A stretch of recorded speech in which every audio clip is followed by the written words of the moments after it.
It began with a name whispered through snow, Marfa Sobakina, a merchant's daughter from Novgorod, whose beauty would cross frozen rivers and reach the ear of a king. In the autumn of 1571, that whisper became an order. From his fortress at Alexandrovskaya Sloboda, Tsar Ivan IV demanded that every province send its fairest, purest maidens to his court. He sought not love, but redemption, a bride who might cleanse a soul already steeped in blood. The empire obeyed. Across the forests and plains of Muscovite, riders galloped through villages carrying the Tsar's summons.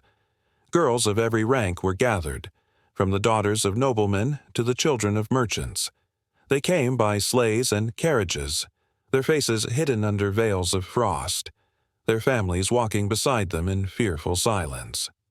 By the time they reached the Sloboda, more than 2,000 stood before the palace gates, an ocean of trembling silk beneath a sky the color of iron.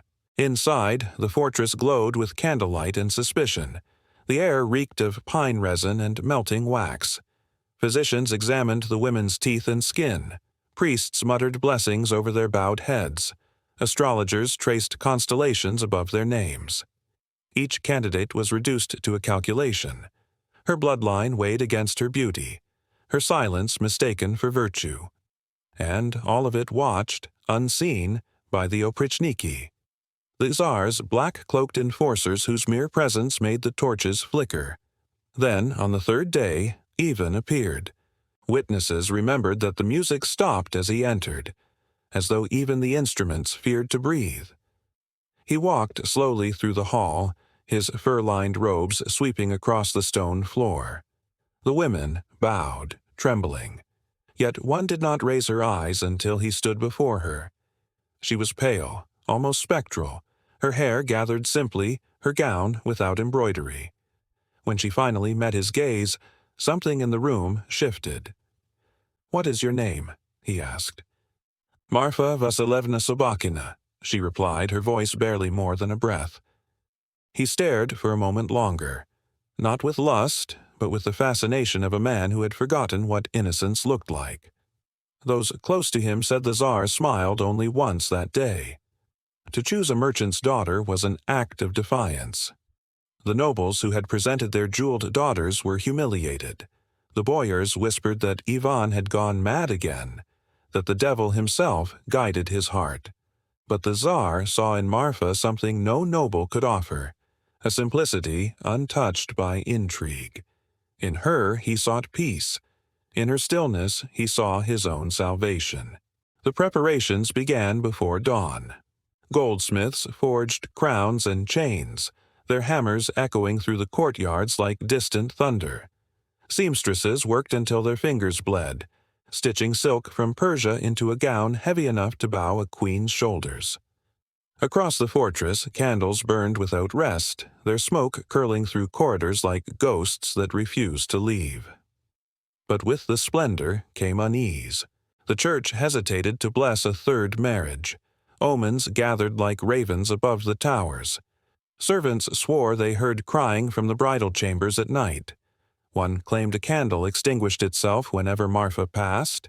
Another said he saw her reflection move after she'd gone. To the court, these were stories to pass the long winter nights, but to Ivan, whose faith and fear were inseparable, they were warnings. Still, the ceremony could not be undone. On a morning so cold it turned breath to crystal, the fortress bells rang across the frozen plain. The streets of Moscow filled with curious crowds as the bridal procession passed. Riders in sable, priests bearing icons, guards in black armor polished to a mirror's gleam. At the center rode Marfa, veiled in crimson, her crown glittering with diamonds and frost. She looked neither left nor right. Her lips moved in prayer. Inside the cathedral, golden chandeliers trembled with the heat of 100 flames. Ivan stood waiting beside the altar, his eyes hollow from years of sleepless guilt. When she reached him, her knees faltered. He caught her hand before she fell. To the courtiers it seemed a tender moment, the Tsar steadying his young bride, but those nearest swore her skin was ice cold. The vows were spoken, the incense rose, the choir's voices soared to the vaulted ceiling, and when the final blessing was given, a roar of triumph swept through the court. The terrible was married again, the empire reborn through its new Tsarina. But outside, snow began to fall heavier, darker, as if the sky itself grieved.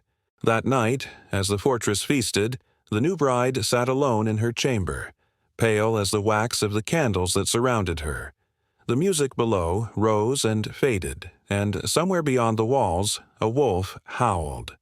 She touched the golden crown upon her brow and whispered a prayer no one would hear. By morning, she would begin to sicken, and the empire that had dressed her in jewels would soon bury her beneath them. The candles in the bridal chamber burned without rest, their flames wavering in the heavy air. Outside, the snow fell in slow spirals over the fortress walls, muting the world into silence. Within, beneath the embroidered canopy of the Tsarina's bed, the young bride lay motionless, her skin so pale it seemed to absorb the light. The feast had ended, the music faded, but a strange stillness clung to the air, as though the walls themselves were holding their breath. The wedding of Marfa Sobakina and Tsar Ivan IV had begun as a spectacle of imperial promise. Bells rang from the towers of Moscow, priests lifted gilded icons, and the scent of myrrh filled the halls. The empire rejoiced. The Tsar had found a new wife, and with her, perhaps, a new heir. Yet even as the last toasts were raised to her health and fertility, the bride herself could barely stand. Witnesses recalled that her lips were bloodless, her eyes glassy, and that during the vows she swayed, clutching the edge of the altar for balance. To the courtiers, her frailty seemed symbolic, modesty, perhaps even divine ecstasy, but to the physicians who attended her, it was something far more troubling. Her pulse, one recorded later, fluttered like a bird caught in frost. They prescribed warmth, rest, holy water. None suspected the truth, that poison was already threading through her veins. The story of that poison began far from the golden domes of Moscow, in a modest kitchen in Novgorod. Weeks earlier, as news of Marfa's selection reached her family home, her mother, Elena Sobakina, had been gripped by both pride and terror. To bear the Tsar's bride was a miracle. To lose her to the cold scrutiny of court life was a torment. Folk tradition promised an answer, a tonic for fertility, passed down by village healers for generations. The recipe was ancient, a mixture of herbs, honey, and what the old women called живое серебро, living silver. Mercury. In the 16th century, mercury was no stranger to the apothecary's table. Physicians of the time hailed it as a substance of divine origin, capable of balancing humors and purifying the body. A few drops were thought to rouse the womb and kindle conception.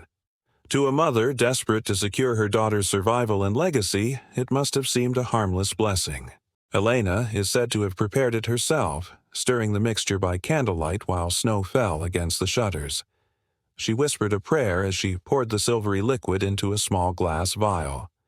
"For health, for life, for sons," she murmured. Her love was pure, her science fatal. Days later, the vial traveled with Marfa to Moscow, tucked among silks and family relics. On the eve of the wedding, the young bride, anxious, exhausted, and obedient, drank the tonic as her mother instructed. To make the Tsar's line strong, she had been told. Within hours, her stomach burned. At first, she dismissed it as nerves, but by morning, her hands trembled so violently that the attendants struggled to dress her. The heavy robes of crimson and gold clung to her body like chains. When the moment came to walk to the altar, 2 maids had to hold her upright. The crowd saw only a fragile girl carried by ceremony. No one saw death already working its slow perfection. Through the wedding feast, Ivan watched her closely. Chroniclers describe him leaning toward her again and again, his face tightening each time he caught her vacant gaze. When he reached for her hand, it was cold. "You are weary, Marfusha?" he asked gently. Her answer was a whisper, only a little. By the time the torches burned low, she had collapsed. The physicians were summoned. They bled her, prayed over her, fed her tinctures of wormwood and juniper, all useless. Ivan forbade the doors of the bridal chamber to open.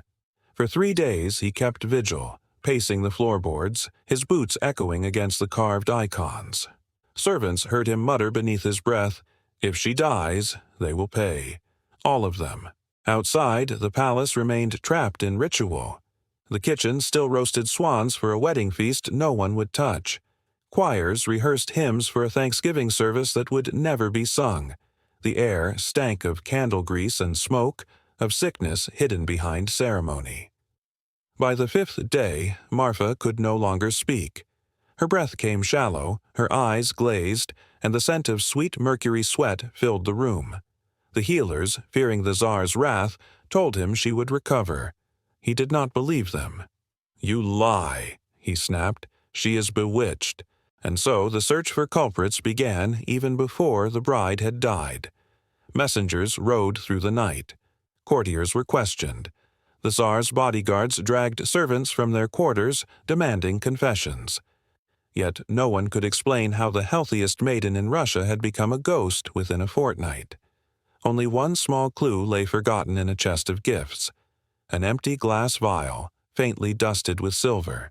In Novgorod, Marfa Sobakina prayed before her icons, unaware of the storm gathering around her daughter's bed.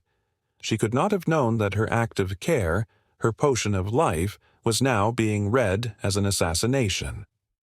As Marfa's body weakened, Ivan's fury grew. He refused to eat, refused counsel, his eyes red-rimmed with sleeplessness. Those who approached him saw not grief, but calculation. He began to suspect everyone: healers, priests, even his own blood. To the Tsar, poison was not chance. It was betrayal, a whisper of rebellion in his house. On the 15th night, when the last candle guttered and the frost thickened on the window glass, Marfa stirred once more. Witnesses said she tried to rise, her lips forming a single word, though no one could hear what it was. Then she fell still. The silence that followed stretched like an eternity. Somewhere beyond the chamber, a bell tolled the late hour. Ivan did not move. When he finally spoke, his voice was low, almost tender. She was too pure for this world.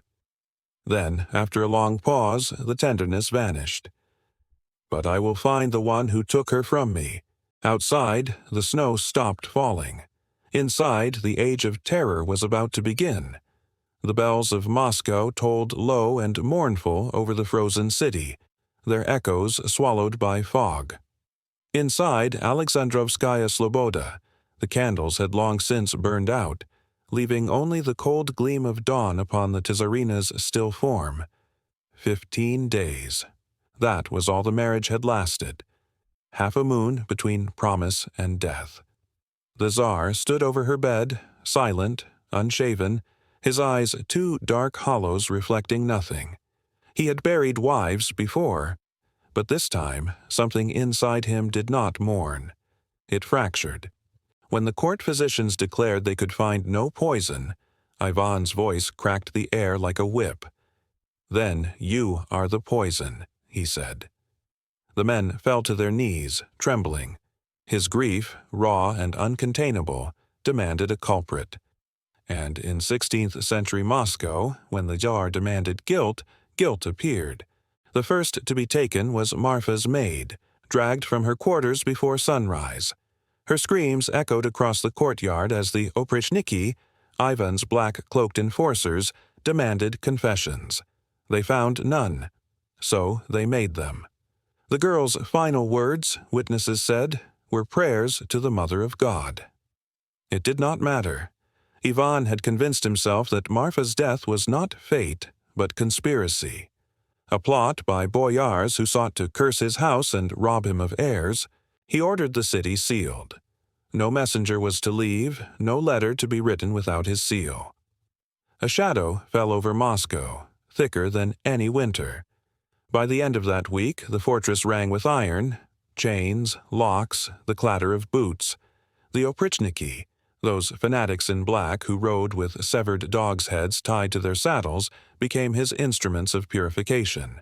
They stormed through noble estates, through monasteries, through the very heart of the Kremlin, hunting invisible enemies. One chronicler, whose account survives in fragments, wrote, "The Tsar's grief became an illness of the realm." He was not wrong. In the great hall where Marfa's wedding feast had once glimmered with gold, Ivan now held his inquests. The air stank of wax and sweat, of fear and smoke. Accused nobles were brought forward, their faces drawn in terror. Ivan listened, silent, as torture did the talking. One boyar confessed to witchcraft, another to cursing the Tsar's line. None of it made sense, and that was the point. Ivan did not seek truth. He sought order, a sense that someone somewhere could be blamed.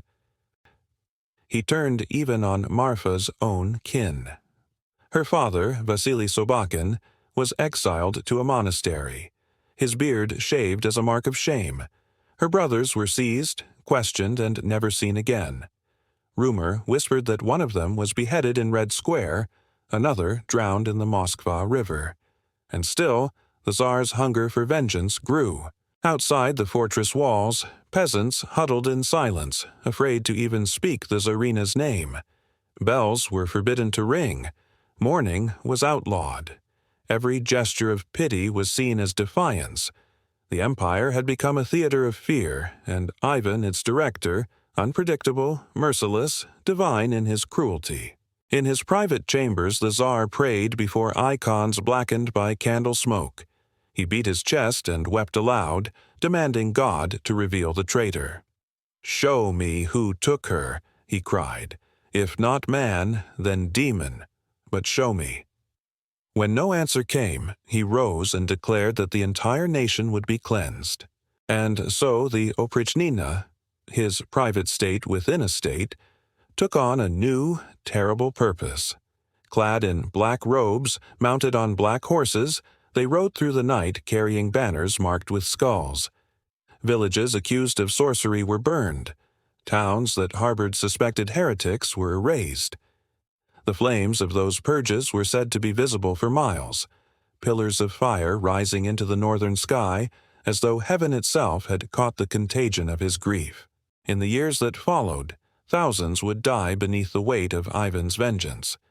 But in his mind, each execution was an act of purification, each death a way to appease the ghost of the bride he could not save. There were nights when the palace guards claimed to hear him pacing the halls, muttering to an unseen presence. "She was poisoned," he would whisper. "They think I do not see, but I see." Some said he began keeping Marfa's portrait beside his bed, staring at it for hours. Others swore he spoke to it, asking her forgiveness before ordering another death. One of his servants later wrote, "The Tsar loved his wife even in her grave, and in that love he found his madness." By the time the snow melted from the courtyards of Alexandrovskaya Sloboda, the purge had consumed entire noble families.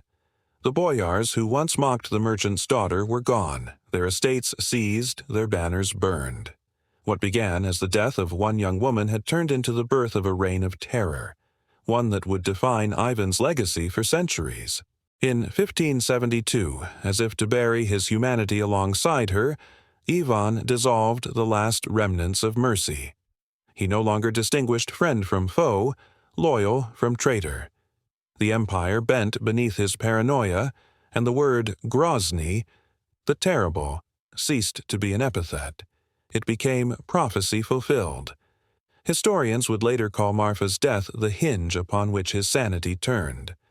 A single, accidental poisoning, if that was what it truly was, had transformed grief into a doctrine of fear.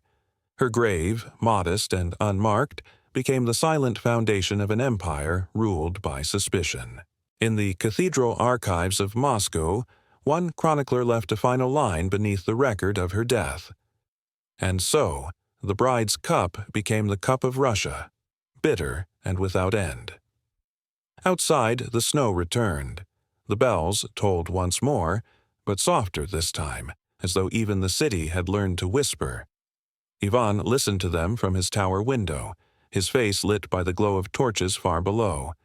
Somewhere beyond the walls, the oprichniki were at work again, their hounds barking, their blades catching light. The Tsar smiled faintly, his voice a low murmur lost to the wind. "Now," he said, "the traitors will know love as I have known it." And with that, the Age of Terror began anew.